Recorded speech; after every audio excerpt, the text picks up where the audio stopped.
Assent-based learning and from a behavior analytic perspective, super important topic, really hot topic as well. Let's dive into it. Where do we start? What is assent-based learning? Obviously, we all know what consent is, right? So consent, you provide your consent for any treatment that you get. You also provide your consent within, any interaction that you're having in daily life. Okay, so assent is like a non-verbal agreement, showing agreement to participate. And so therefore assent withdrawal is going to be a withdrawal of that consent or assent to participate. So a lot of our learners that we work with in the ABA field either can't communicate or have limited communication in some way. And so honoring their assent withdrawal would be honoring any sort of topography of behavior that's showing you disinterest in what you're doing.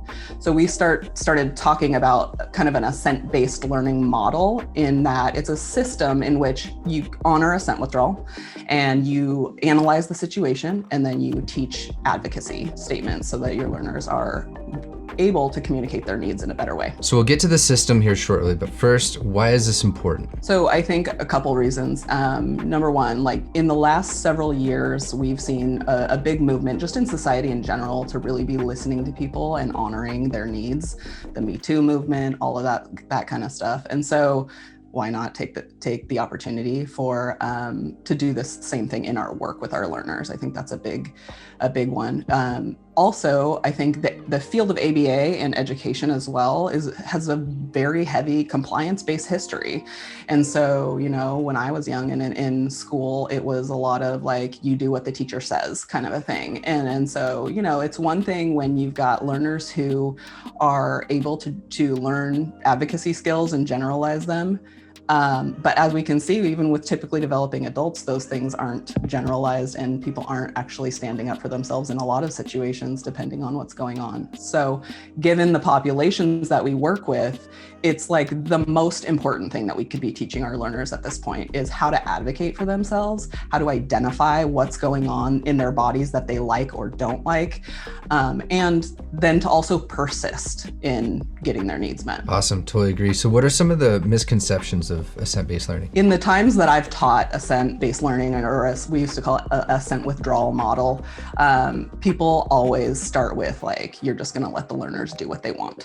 Right? They have full control over the learning environment, which is absolutely not the case. If that's happening, you're missing a major component. So I think that's the big number one, is like, how does this system work? I think there's not a lot of information out there. And if you have all of those components of the system, then you're going to see a happy learner who's communicating for themselves. And you're also doing a ton of heavy analysis to figure out how to make all of those things work. So number one is going to be that the learner gets full control and gets to do whatever they want. So the second thing I think is in clinical practice in particular is that when the learner says, no, I don't want to, then everything stops, right? And so I think that what should be happening is that the learner says, no, I don't want to, and then your job starts. Your job is to figure out what it is that they're responding to. Why don't they want to? Are you not fun? Are your materials boring? Have they been sitting for numerous, programs in a row working and they're just over it? So there's a variety of reasons. Or do you have bad rapport in general with your learners? So it could be an infinite number of reasons as to why they don't want to participate with you. But the second they say no, it's not that everything stops for the day, it's that your job begins. And that's how we start digging in and figuring out what it is we need to teach them in order to get them to communicate more clearly. So what are some of the components of the system? So there's really three components to the assent-based learning model that we're looking at. And number one is going to be functional communication training. So the self-advocacy statements I was talking about, like those are the really important components to start teaching your learners early on. Second one is reinforcement of escape maintain behavior. So every time they withdraw their assent, you provide reinforcement of that withdrawal and you let them go. And that's on an FR1 and it's always and forever. And then environmental and contingency manipulation is the third component. And when you put all of those things together and they work in tandem as a system, we're calling that assent-based learning.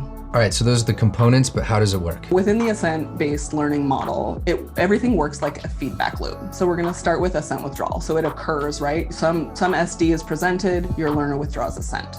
You're going to then move into immediately functional communication training if you've identified the self-advocacy statements that your learner needs. But in that first phase of instruction, you just want to reinforce that assent withdrawal right away, because you have to build a history with your learner that you're going to listen to them and you're going to honor their needs. So that first phase of instruction is just reinforce that assent withdrawal right off the bat. Second phase, you're going to go ahead and start that functional communication training. During that first phase of instruction, you've been reinforcing all that assent withdrawal. You're also analyzing to see what it is that's aversive to your learner. So maybe you've identified that they want more help, or they want only, if you're doing discrete trials or something, they only want one trial at a time or something like that. It could be a variety of things. It could be new materials, or change the format of your learning. So move from discrete trials into naturalistic teaching or fluency or something like that. So you have analyzed that assent withdrawal to figure out what it is your learner needs. And so then we go into this next phase where we start the functional communication training, and we are going to start teaching those specific statements that you've identified. So you're going to teach your learners to tell you, I need more help, or I don't want to do this right now, or you're not teaching me the right way. That's always a fun one to teach the learners to say.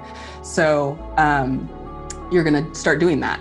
You're always going to be reinforcing that escape throughout this process. It's just sometimes in those later phases, you're going to start requiring that communication to occur before the assent withdrawal is reinforced.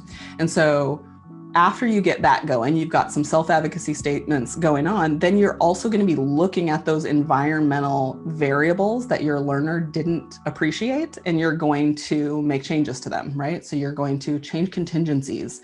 You're going to change the environment, change the stimuli, change the instructor if you need to. So there's a variety of things that you can change. And so then you change and you try again. You present it again to your learner and see, are they willing now? If they are, great, you move on. If they aren't, you go back and analyze. So this system works continually in this feedback loop where one of these components is informing the next. I'm Liz Lefebre, and in my clinical practice, we use the assent-based learning model for every learner every time. And what that looks like is really getting in and getting to know our learners' wants and needs, honoring that assent withdrawal, getting it on the chart because we're precision teachers, and using that chart to tell us when to make the changes and what changes to make. At Octave Innovation, we're here to help practitioners and teachers learn more about how to implement the assent-based learning model. Learn more at the link below.